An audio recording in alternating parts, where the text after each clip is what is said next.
Pemirsa, Presiden Joko Widodo merespon tudingan Sekretaris Jenderal PDI Perjuangan Hasto Kristianto tentang rencana merebut kursi Ketua Umum PDI Perjuangan usai Pilpres 2024. Jokowi membantah tudingan tersebut. Dia pun meminta Hasto tidak melontarkan tudingan-tudingan seperti itu.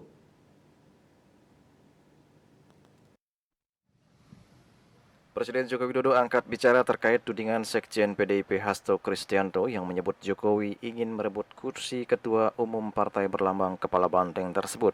Menanggapi hal tersebut, Jokowi justru membalas pernyataan Hasto dengan guyonan. Bahkan Jokowi bertanya balik kepada wartawan dan mengaitkan dengan tudingan yang sama ke Partai Golkar beberapa waktu lalu.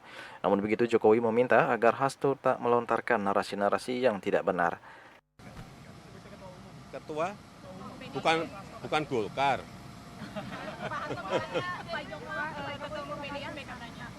Katanya mau ngerebut Golkar, katanya mau ngerebut, masa semua mau direbutin semua?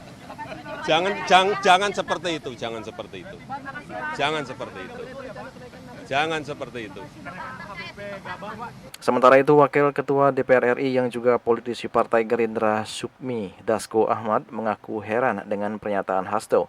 Menurutnya itu merupakan masalah internal partai politik yang semestinya dibicarakan di internal partai. Ia juga berharap semua partai politik bisa mendukung proses transisi kepemimpinan dengan mekanisme sesuai AD/ART masing-masing partai politik. Saya juga heran dengan isu-isu seperti itu, karena sebenarnya kan itu masalah internal partai politik ya, yang sebaiknya kemudian dibicarakan di internal dan kemudian tidak diekspos ke publik.